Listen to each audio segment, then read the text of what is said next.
أرستا زينا عالم لخ معلت دك أنستيو خبرن كلو قال زتأتو مصبعات ناب تكبار نكسجاجرو دفئت بزجبر ملكو خون اللي هو تبعيلو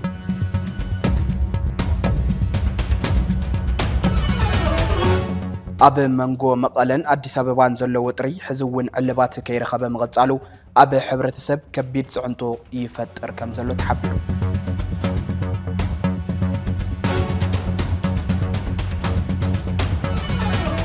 بريزيدنت جبتي عبد الفتاح السيسي أمريكان إسرائيل مس إيران أب زكايد أوزلوا كوينات جبتي أب قطباء حسياي بصحة كم زلوا قليتو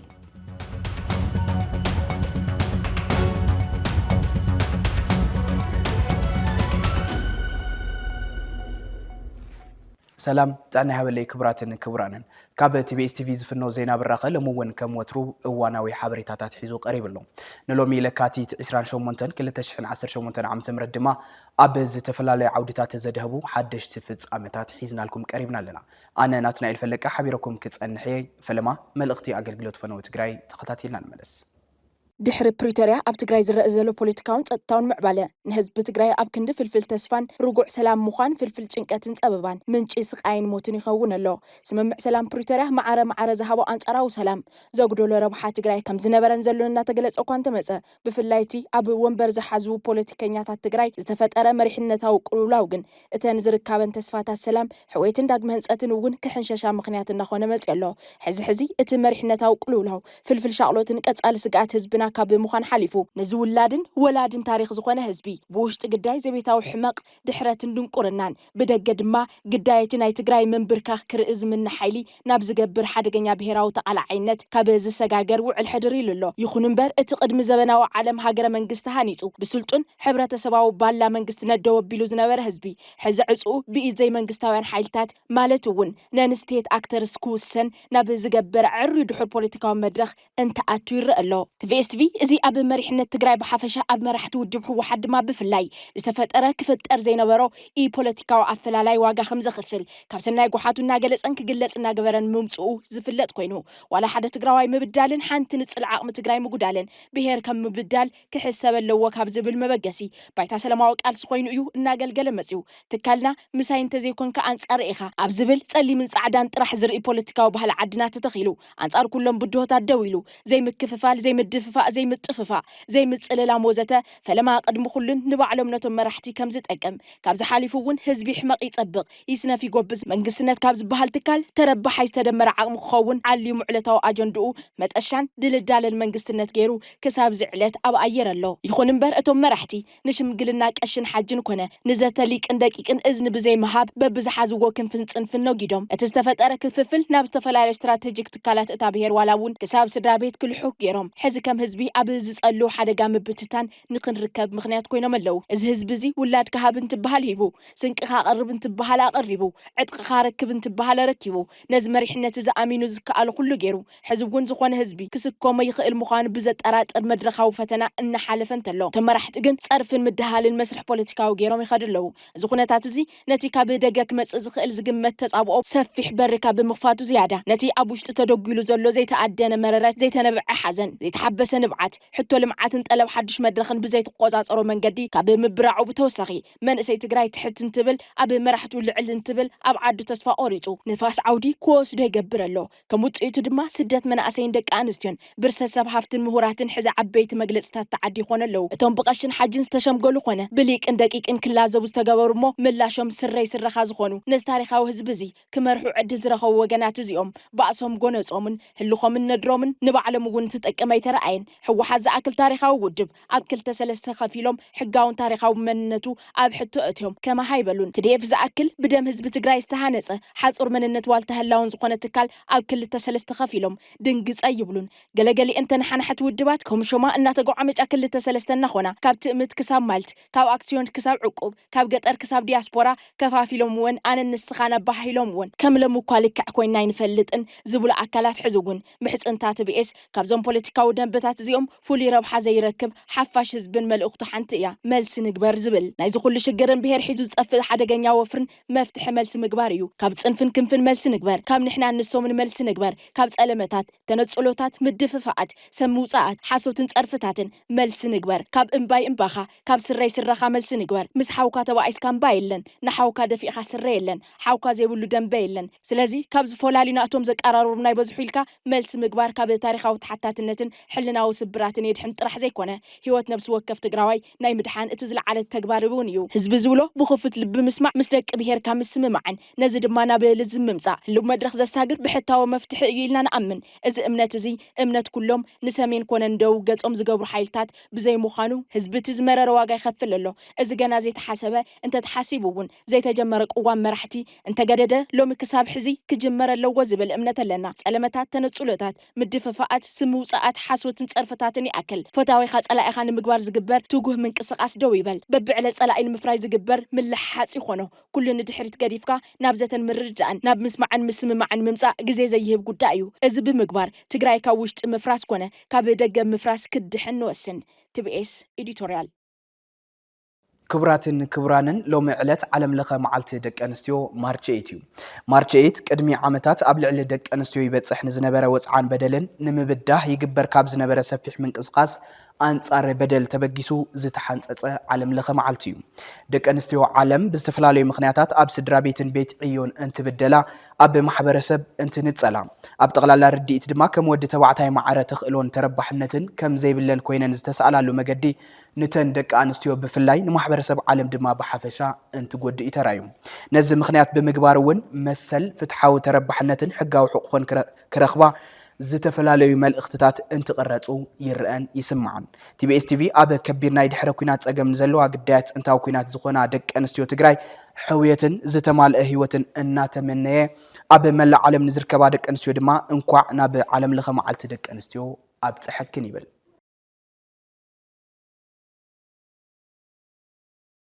ዓለም ለኸ መዓልቲ ደቅ አንስትዮ ክኽበርን ከሎ ቃል ዝተኣተው መጽዋዕታት ናብ ተግባር ንክሰጋገር ድፍኢት ብዝገብር መልክዑ ክኸውን ኣለዎ ተባሂሉ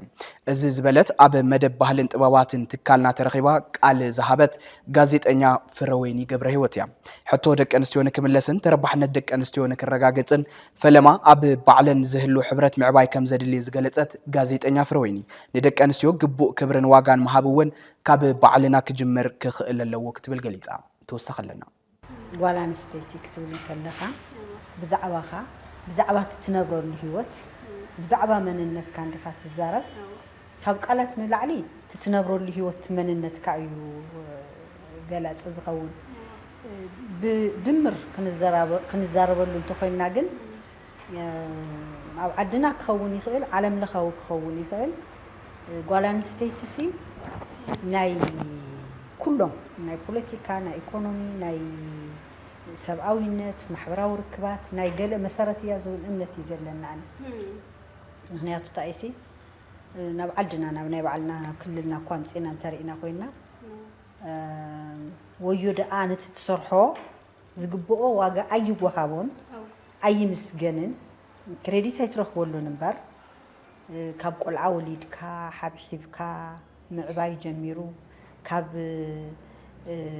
ኣብ ገዛ ዘሎ ቤተሰብ ሓላፍነት ወሲዳ ገዛ ኣማሓዲራ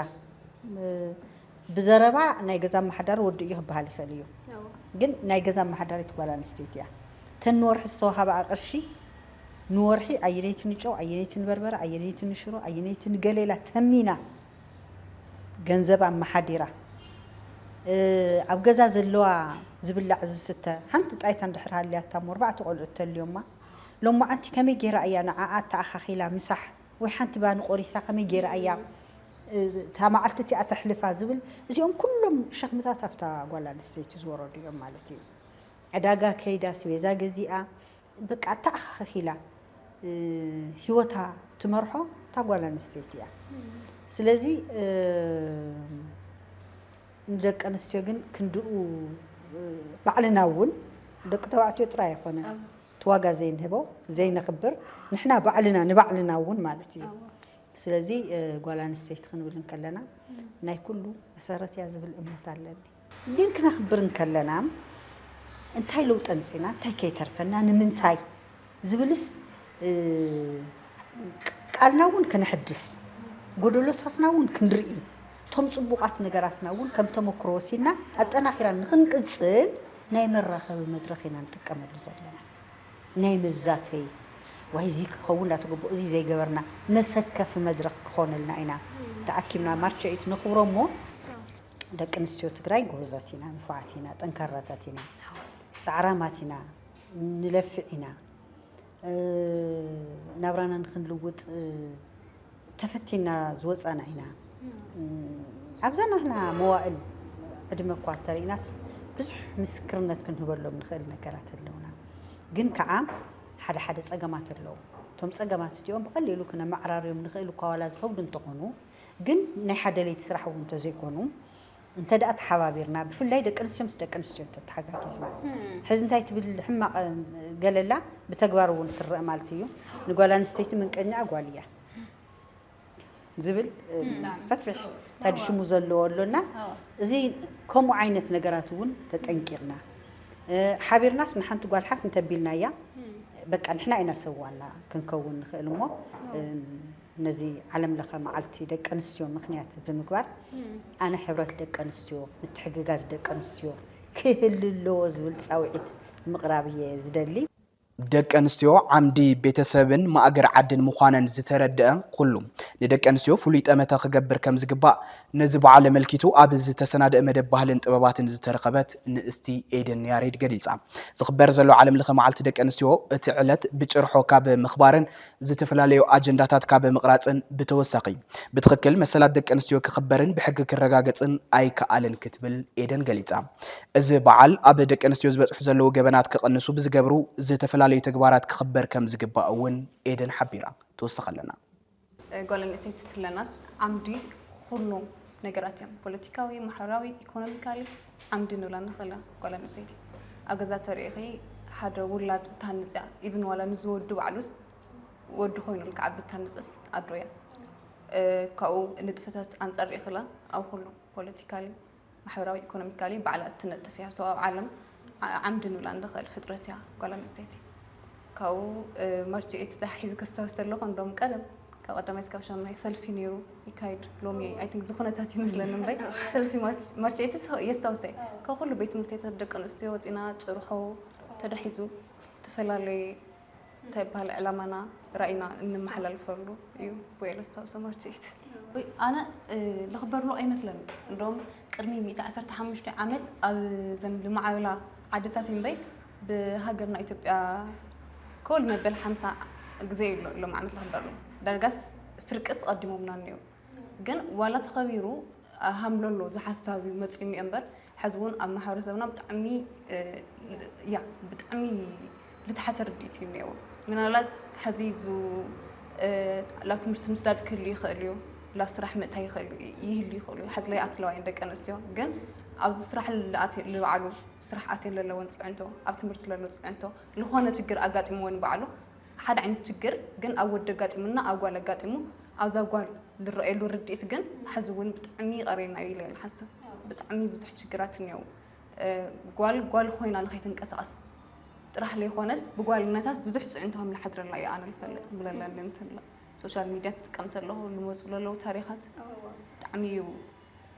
تعمي سميت خال جدا ትግራይ ካብ ኣጀንዳታት ውጥጥ ወፅያ ናብ ዝግባኣ ዝምጥናን ግዜ ዘይህብን ጉዳያት ክትምለሰለዋ ዝብል ርእይቶ ኣብ ዝተፈላለዩ መድረኻት ብተደጋጋሚ ይግለጽ ሕዚ እውን ቀንዲ ብሄራዊ ዋኒን ህዝቢ ትግራይ ተመዛበልቲ ብውሕስ መገዲ ክምለሱ ምግባርን ግዝኣታዊ ሓድነት ህዝቢ ትግራይ ምርግጋፅን ክኸውን ይግባእ ዝብል ርእይቶ ብሄራውያን ብምኽንያት ፖለቲከኛታት ንየነዘን እቲ ዝዓበየ ኣጀንዳ ክኸውን ኣይተራእየን ኣይኮነን ተፈላሊኻን ስምና ተሸላለምካን ሓቢርካን ሰሚርካን እውን ክዕወት ዝኸብድ ዕዮ ገዛእ እዛ ብሄር ኩሉ ትግራዋይ ልሂቕ መልሲ ኩራን ነድርን ናብ መሰረታዊ ሕቶታት ዓዱ ከቕንዕ ፃውዒትን ምሕፅንታን ይቐርበሎም ቲቢኤስ ቲቪ ብሄራዊ ኣጀንዳ ህዝቢ ትግራይ ኣብዞም ዛዕባታት እዚኦም ክኸውን ብርክት ዝበሉ ምድላዋት ዘሰናድ እንትኾን ንሎሚ ናይ ገሊኦም ቁንጣር ትሕዝቶ ከም ዝስዕብ ክነቕርበልኩም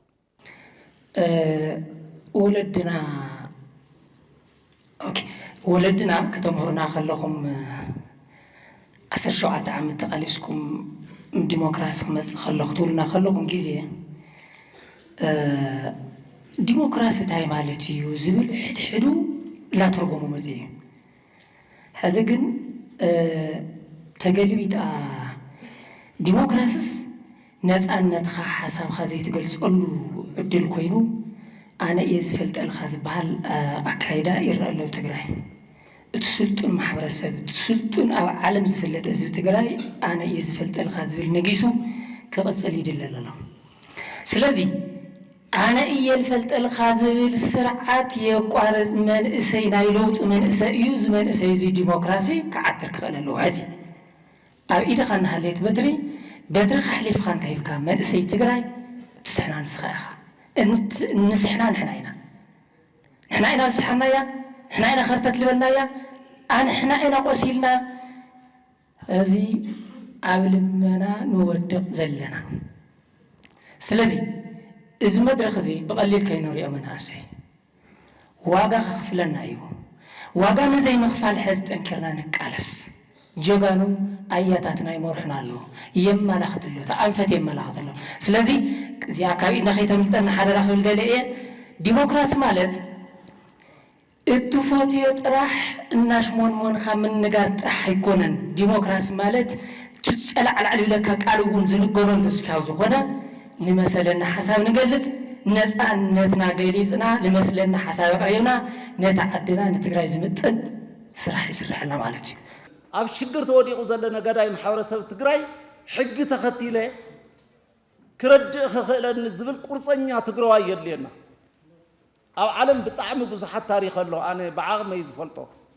ንታሪክ ኢሎም ንሓቂ ኢሎም ንእውነት ኢሎም ንህዝቢ ኢሎም መስዋእቲ ብሓንቲ ግዜ ጣዓቢሉ እንትቐትለካ መስዋእቲ እያ ትቁፀር ግን ናይ መስዋእቲ ዝኸፍሉ ሰባት እሞ ግን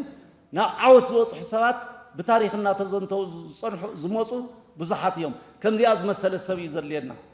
كم دي أزمة تقرأي تعلينا تزبها الزلة بتفكر بزي جنزب بزي حجز بزي من مخارج يخونن أو زي زلة محاورة سويو صرح زلوا كواي جميرو تازلتنا مناس أنكيقنا نظام سوات زي أتوم حقيقة ممكن جزء ميبنان خودن تخوينهم كصرحن تخوينهم كن حجزهم كن قالنا تزيوسينا تندولي حطخ من لسلنا يخلن كنوص خن كللنا أوزينا خن ربارو زقبنا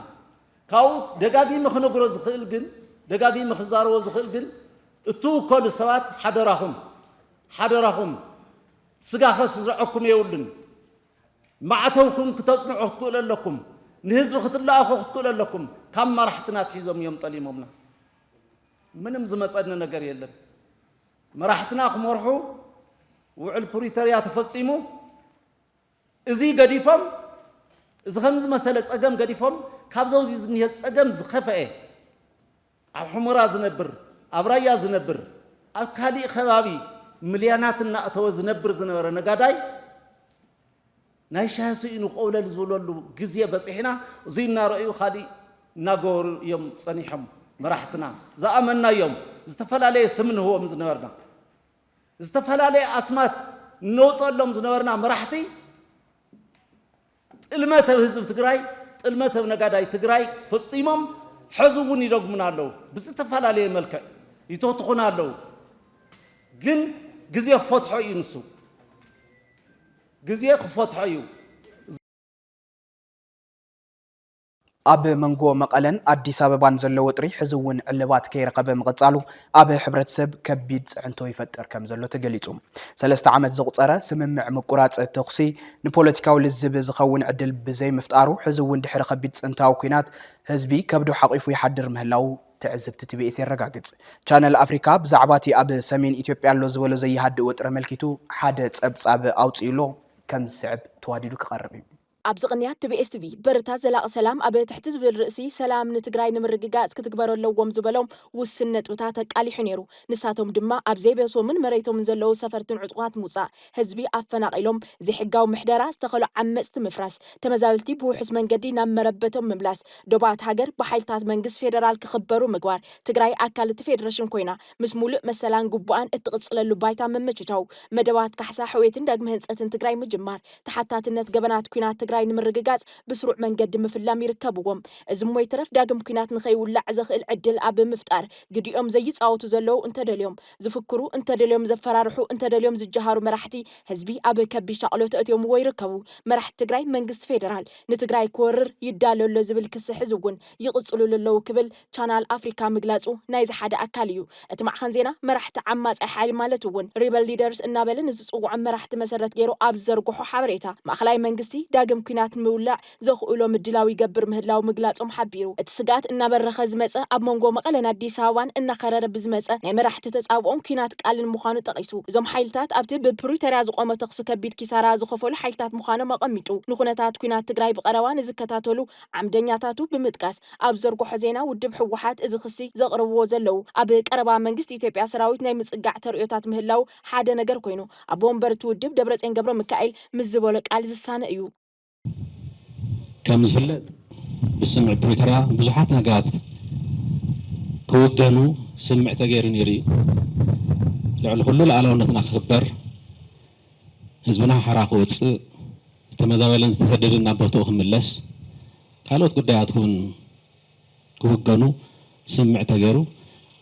ልዕሊ 3 ዓመት ገርና እውን ይተፈጸመን ህዝብና ኣብ ከቢድ ስቃይ መከራ ብሕማምን ጥሜቶም ዝረግፈሉ ኩነታት እውን ንዕዘብ ኣለና ኢና ካብዚ ሰጊሩ ስምዕ ፕሪቶርያ ተጣሒሱ በቲ ዝፈረመ ወገን ትግራይ ኣብ ከባድ ዕፅዋን ኣትያ ማሕበራውን ኢኮኖሚያውን ጻቕጢ ማሕንቆ በፂሑ ካብ ሓሊፉን ናብ ተኽሲ ተሰጊሩ እዩ ኣብ ከባቢና እውን ብዙሕ ነገራት ዝልውጥ ዘለዎ ዓቕምታት ተኣኪቡ ትግራይ ንምውራር ምድላው ከም ዘሎ ይፍለጥ እዩ ኣብዚ ቅንያት ብቋንቋ ትግርኛ ቃለ ምልልስ ዝሃበ ንምውላዕ ዳግም ኩናት ትግራይ ብወገን ትግራይ ዝሕመ ዘሎ ቀዳማይ ሚኒስተር ኣብይ ኣሕመድ ብወገን መንግስት ፌደራል ኣብ ትግራይ ክውላዕ ዝተተሓዘ ኩናት የለን ክብል ብምሰላም ብሂልን ከረድእ ተሰሚዑ እዚ ሓይሊ እዚ ምስቶም ጨና ልምዓት ዘይፈልጡ ግዳማውያን ሓይልታት ወዛሕዘህ ይብል ኣሎ ካብ ምርጫ ቦርድ ተሰሪዘ ተፈናቀልቲ እናመረበቶም ኣይተመለሱን ዝብል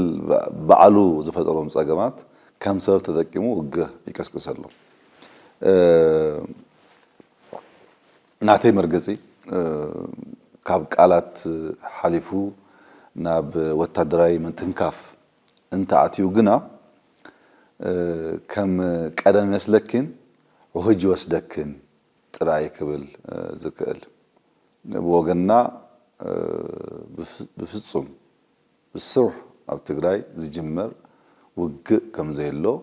ክረጋገጽ ደሊ ኣብ ትግራይ ዳግም ውግእ ናይ ምጅማር ድሌት ይኩን ፈተነ ይኩን ሓሳብ ከም ዘይብልና ህዝብና ክፈልጥ ኣለዎ ኣየብ ቃሎም ተረኺቦም ዝፈረሙ ወይ ፈጸሙ ኣይ ከም ሓላፍነት ዝስምዑ መራሕቲ ኣብ ሓደ ኮፍ ኢሎም ክረዳድኡ ይከኣሉ ብደም ወለደታትን ዕፃ ህዝብታትን እንትጀሃሩን እንትፍክሩን ዝተሰምዑ ሓይልታት ድምር ውፅኢት ብተናን ምፍንጫልን ስደትን ምክፍፋልን ውድቀትን ከም ሃገር ምፍራስን ናብ ዝወልድ መንቀራቅር እንትኸዱ ይረኣዩ ኣለዉ ጽምዶ ዝብል መቋመን ነቲ ጽምዶ ከም ዓብይ ጌጋ ወሲድካ መፍርራሕን መጽላምን ብጣዕሚ ሰፊሕ እዩ أنا زجرمني نوعلم مسمن تسميدهم ذلهم خانوا زي فلت سواتس بزعات صندوقون كزاروين ناتج أنت زعدمي ما قستي تبيعي تعدمهم زبطوا بزحاتهم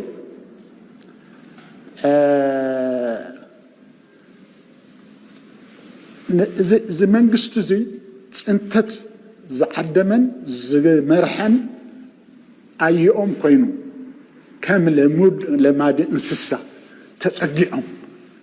أو خينهم الناس رحس بزعبة حزبي ركب مسقوروا في التعريتات يحممهم وحفرتكو يدلي أحد حدا زي حزهم سوات زيهم لما دا انساهم زخف أنا فرحان بس عندي عم بس هاكو يلمديو نمجوز الوسم ما يلمد مخناتهم نو انت تقعوا الشغاز وصل زي لان بصبحيتو بقى نو يصبه يدرزو يقلوو يلمد እዚኦም كم يوم كينهم لما دهتات انسسا كينهم بقى بجت مدت لهم كل ነገር معرار የለም ጸረ ትግራይ ይወፍሩ ጸረ ትግራይ ይዛረው ነትግራይ ከድሕን ዝኽእል ይቃወሙ ካለ ተቃውሞ የለም ነትግራይ ዘድሕን መንገድ እንተሪዮም ይቃወሙዎ ምስ ፒፒ ኮይንካስ ብዛዕባ ሱዳን ምስናይ አምሓራ ህዝቢ ምስናይ ኤርትራ ዝግበር ርክብ ተኾነ ህዝብ እንዲይዘሎ ክሳሕ ዝርክብ ዋላ ውድም መንግስትን ውድም እንተ ዝግበሩውን ሞራል የብሎም ناتكو فرار هنا كزاروون محفرين كحفرون يروان نحنا قادلينا زلنا تقادلت دما موات أصعنا رئينا مزمسلنا كنحبر قبوهم كبريتورا كتملساችሁ በኋላ በስምምነቱ መሰረት ስምምነቱን መተግበር አለባችሁ የደበቃችሁትን ታንክና መድፍ ማስረከብ አለባችሁ ኢትዮጵያ ውስጥ ታንክና መድፍ የታጠቀ ክልል የለም ትግራይ የፌደሬሽን አካል ነው ትግራይ ታንክና መድፍ ማታጠቅ የሚችለው ተገነጠለ ቀን ነው ለመገንጠል ደግሞ ጉልበት አያስፈልግም አሰራር ህገ መንግስት አለ በዛ ሂዱ ጸገም ትግራይ በውሕድ ዓቅሚ ትግራይ እዩ ዝፍታሕ እሞ ዓንዲ መቐለ ነደሊ ዝብሉ ብሄራውያን ውድባት ይኹኑ ብሄርተኛታት ተጋሩ ሰማዕሲ ኢኖም ሕዚ ትግራይ እቲ ዝኸበረን ዝድመፅን አንደበታ እዚ ኮይኑ ምርካቡ ፍልፍል ብብዕለት ዝጠፍእ ዘሎ መንእሰይ ይኸውን ኣሎ ህዝቢ ትግራይ ሳላ ናይ ሰላም ናይ ስኒትን ናይ ምሕዝነትን ጽምዶ ዝፈጠርካ ክባን ዕፅዋን በውሕልና ኸኣሰይርካ ኢኻ ብልጽግና ቅድሚ ሕዚ 2-3 ግዜ ውግእ ክኸፍት ትንዕ ኢልኳ እዩ ነገር ግን ሳላ ምሕዝነት ዝፈጠርካ ንድሕሪ ተመሊሱ እዩ ሕዝውን ሕሽኪ የፅዋርን ሰራዊትን የጸግዕሎ ህዝን ተወሊዕዋ ግና ሹሕ ግንባር ስለተኾኖ እንተወሊዕዋ ናይ ፖለቲካ ዓርሰ ቅትለት እያ ክትከውን በቲን ምስ ኩሉ እንዳተባእስካ መኻደ ይካል ሕጂ ምስ ጎረባብትና ክንዲ ተኸኣለ محزنات كنفتر كنكللن 360 ديجري 50 عصو اديس ابا خفلط الله لومي كما عين الزمن بقي حج سو فتوتي الناطرنا صلاتنا قنسنا اينا نخيل حاجه وزي غيرناها وشطاوي ايكونومياوي عقمنا ندفع مع تصقا يزلو بتግራይ ግዜ ዝሃቦም መድረኽ ዝዓደሎም ሰፈርትን ዓመፀኛታትን በኃይል ዝተተሓዘ መሬት ትግራይ ንሓንሳብን ሓዋርን ክወስዱ ዘኽእል ፖለቲካዊ ደገፍ ምርካቡ ከይኣክል ሕዝውን ሓድሽ ውሳነ ቤት ምክሪ ፌደሬሽን ተወሲኽዎ ሰፈርቲ ኣብ እንዳማቶም ግራት ኮይኖም መሬትና እዩ እንትብሉ ንሰምዕ ኣለና እንተ ከምቲ BSTV ግን ህዝቢ ትግራይ ጸገሙ ብሰላማዊ መንገዲ ክፈትሕ መንግስታዊ ቁመንኡ ከጎልብት ደቁ ክእክብን ኣብ ጽላል ብሄሩ ክዝትነለዎ ዝብል መትከላዊ መርገፂና ለምውን መዛዘሚ መልእኽትና እዩ ሰላም ንትግራይ ካብ ዜና ወጻይ ፕሬዝደንት ግብጺ አብደል ፈታህ አልሲሲ አሜሪካን እስራኤልን ምስ ኢራን ኣብ ዘካይደኦ ዘለዋ ኮይናት ግብጺ ኣብ ቁጠባ ሃሳይ በጽሓ ከም ዘሎ ገሊጹ ፕሬዝደንት ግብጺ አብደል ፈታህ አልሲሲ ኣብ ማእከላይ ምብራቅ ብዝካየድ ዘሎ ኮይናት ኣብ ልዕሊ ቁጠባ ሃገሩ ጸቕጢ ይፍጠር ከም ዘሎ ዝገለጸ ኮይኑ ካብቶም ብዝተጋደደ መገዲ ህዝቢ ዝሃስዩ ዘለው ዝበሎም ጉዳያት ሓደ ቁጽጽር ዘይብሉ ናህሪ ዋጋታት ንብረት ምዃኑ ገሊጹሎም ግብጺ አሜሪካን እስራኤልን ምስ ኢራን የካይደኦ ዘለዋ ውግእ ማዕለያ ዘይብሉ ኪሳራ ዝፈጥር ዘሎ ምዃኑ ሓደ ነገር ኮይኑ ከሳብ ሕዚ ብቐጥታ ዘይተተንከፈት ግብጺ ቁጠባ ይተሃስዩ ክትብል ተደሚጻላ ኣብ ልዕሊ መሻርክታ ዝኾነ ሃገራት ወሽመጥ ዓረብ ዝፍጸም ዘሎ መጥቃዕቲ ነተን ዓድታት ናብ ሓደጋ ዘእትወን ዘሎ ኮይኑ ብመገዲ ተገዳሲ መጻብ ሆርሙዝ ኣብ ዝግበር ንግዲ ዝፍጠር ዘሎ ምዝንባዕ ግን እቲ ዝዓበየ ቁጠባዊ ሃስያ ምዃኑ አልሲሲ ገሊጹ ፕሬዚደንት አልሲሲ ኣብ ሓደ ወታደራዊ አካዳሚ ተረኺቡ ኣብ ዘስምዖ መደረ እዚ ሕዚ ዘሎ ቅልውላው ኣብ ዋጋታት ኣቑሑት ጽልዋ ክህልዎ ይኽእል እዩ ምስ በለ እቲ ኩናት ጠጠው ክብል ዘለዎ ባህጊ ገሊጹ ፕሬዚደንት አልሲሲ ግብጽ ነቲ ኩናት ንምቁራጽ ቅንዕና ዝተመልኦ ናይ ሽምግልና ጻዕርታት ትገብር ከም ዘላ ገሊጹ ካይሮ ቅድሚ ሕዚ ኣብ መንጎ ኢራንን ኣህጉራዊ ኤጀንሲ አቶሚክ ጻዓትን ዝርርብ ኒውክሌር ዘተኣናገደት ኮይና ዋሕስ ናይቲ ኣብ መንጎ እስራኤልን ሐማስን ዝተገብረ ስምምዕ ምቁራጽ ተኹስ ጋዛ መንባራውን ዝፍለጥ እዩ ኣብ መወዳእታ ዜና ቲቢኤስ ቲቪ ስሩዕ ፈነወ ካብ ዝጀመረ ልእዋን ፈሊሙ በበወርሑ ፍሉይ ናይ ትኩረት ኣንፈትና ነፀረ ዜናን መደባትን ቀሪጹ ኣብ ምፍናው ምጽንሑ ይዝከር እዚ ሒዝናይ ዘለና ወርሒ ለካቲት ኣብ ትግራይን ዝሓለፉ 5 ዓመታት ዝቐጸሉ ዓበይቲ ህዝባዊ ጸገማት ሕዚ እውን ስፍሓትን ዕምቆትን ወሲኾም ይኸዱ ምህላዎም ስዒቡ ይፈርስ ዘሎ ክብሪ ብሄር ይሃስስ ዘሎ ድሙቕ ታሪኽን ይብተን ዘሎ መንነታዊ ባእታን ናይ ትኩረት ዛዕባታትና ኮይኖም ኣለዉ ብቐንዱ ኣብ ልሂቃንን ፖለቲከኛታትን እቲ ዓዲ ዝረኣዩ ዘለዉ ተኽንታት ተቃርኖታትን ረብሓ ህዝቢ ሒዞም ዝኸዱ ጎነፃትን ክእረሙ በዘቢልካ ድማ ኣብ ምጥጣዕ ክብሪ ብሄርን ሓለዋ መንነትን ትኩረት ጌርና ክንሰርሕ ይግባእ ንብል ትግራይ ካብ ተኣትያቶ ዘላ ኩለ መድያዊ ፀገም ክትወፅን ህዝብና ናብ ግቡእ ክብሩ ክምለስን ኣብ መንጎ ኣሕዋት ዝህሉ ሰነያ ኣገዳሲ ኣብ ልዕሊ ምዃኑ ሓደ ከም ዘለዎ እንተሎ ምእንተ ህንፀት ዝባኑ ዘይቀለለ ብሄራዊ መንነት ሚድያ ዝተፈላለዩ ትሕዝቶታት እናቀረፀ ይፍንወሎ ጠቅላላ ዜናን መደባትን እውን ናብዚ ናይ ትኩረት ኣንፈት ዘነፃፀረ ክኸውን እዩ ብሄራዊ ክብሪ ህዝቢ ትግራይ ቀይሕ መስመር ነብሲ ወከፍ ትግራዋይ ክኸውን ይግባእ ንብል ንሎሚ ድማ እዚ ኣገዳሲ ኣጀንዳ እዚ ከም ዝስዕብ ክነቅርበልኩም ኢና ሓድነት ዝበዝና ሓድነት መፅእ ሓድነት ባይዘወይ ሓደ ዓይነት ንሓስብ ማለት ይኾን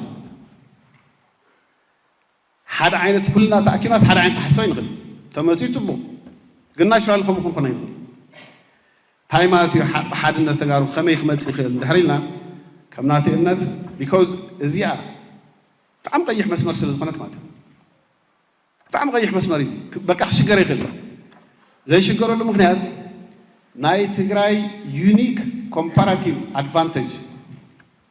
ሕቶኣን ባህጋን ተፅሕቶ ኮይና ዩኒክ ኮምፓራቲቭ ኣድቫንቴጅ ናይ ተጋሩ ሆሞጂኒቲ ትግራይ ሌስ ሆሞጂኒቲ ዝኾነ ዓይነት ተራ ህዝቢ ናባት ሎም መዓልቲ ኮይና ብፍልጠት ክንምካሕ ኣይንኽእልን ሎም መዓልቲ ኮይና ብክእለት ክንምካሕ ኣይንኽእልን ኩሎም ቶም ዝዓበዩ ሃገራት ዘለዎም ፀጋ እንዲያውም ብዝበለፀ እርሾ ግን ትግራይ ኣለዎ ትግራይ ናይ ሃይማኖት ጎንፂ የብሉ ትግራይ ናይ ዘረ ጎንፂ የብሉ ትግራይ ናይ ባህሊ ጎንፂ የብሉ ትግራይ ናይ ታሪክ ጎንፂ የብሉ ትግራይ ኣብ ሓደ ከባቢ ዝርከብ ሶ ሆሞጂነስ እዚ ብጣዕሚ ሆሞጂነስ ዝኾነ ስነ ልቦና ምፅእ ነገር ግን ኣብዚኣ ጥንቃቐ ክደሊ እዚ ሆሞጂኒቲ እዚ ብጌጋ ክንብሎ ፀለዩና ብሽም ሓድነት ክንብሎ ፀለዩና ሓድነት ዝመፅእ ኣብ ፊቸር እዩ ኣብ ቀፃሊ ሂወት እዩ ኣብ ረብሓ እዩ ሓድነት ዝመፅእ ኣብ ክትዕ እዩ ትግራዋይነትካ ሓደ እዩ ዘረኻ ሓደ እዩ ሃይማኖትካ ሓደ እዩ ሓድነት ግን እዚ ሆሞጂኒቲ እዚ ዓቕሚ ትግራይ ክኾን ትኮይኑ ማለት እዩ ንሲንጋፖር ዓቕሚ ከም ዝኾኖም ንኮርያውያን ዓቕሚ ከም ዝኾኖም ቻይና ንዘሎ ሃን ዝበሃል ማሕበረሰብ ዓቕሚ ከም ዝኾኖም ንእስራኤላውያን ዓቕሚ ከም ዝኾኖም ኣብ ትግራይ ዓቕሚ ክኾን ትኮይኑ ናብ ረብሓ ክቕየረሉ ናብ ረብሓ ክቕየር ትኮይኑ ትግራይ ሕድሕድ ትግራዋይ ሪኮግናይዝ ክትገብር ኣለዎ ከመይ ጌራ ሪኮግናይዝ ትግበር ስሙናይ ፅውዕናን መቸስ ሓደ ኩሉ ድምፂ ተጋሩ ማዕረ ክስማዕ ኣሎ ድሌቱ ሕማቕ ድዩ ዝሓስብ ፅቡቕ ድዩ ዝሓስብ ገለ ድዩ ዝሓስብ እሱ ሰከንደሪ እዩ እሱ ህዝቢ እዩ ዝውስኑ ግን ኩሉ ድምፂ ተጋሩ ማዕሮ ዘስምዕ ሌቭል ፕሌይንግ ፊልድ ናይ ፖለቲካል ላንድስኬፕ የድልዩ ተዘየለ እንታይ ኢና ንኾን ሰስታትና ንኸስ ንባዕልና ሓዚ ንሸውድ ንባዕልና ሓዚ ገሌና ሰዓርቲ ገሌና ሰዓርቲ መስል መዓት እሺና ንፍልፍል ሄይ ንባዕልና ነታለና ናይ ባዕልና ድምፂ ተመይስሉ ባዕልና ለሰምዓና ንባዕልና ነታለና እንምናያ ትግራይ እንድሕር ኮይና ዘይንሰምዖ ድምፂ እውን ክንሰምዕ ፍቓድያ ክንኮን ኣለና ድሓር ኣብ ከይዲ እንታይ እዩ ዝኾኑ እናፀበበ ኣፈላላይ እናፀበበ ሓደ ገዚፍ ናይ ትግራይ ሓይሊ እናወፀ እዩ ዝመፅእ ተኻሊእ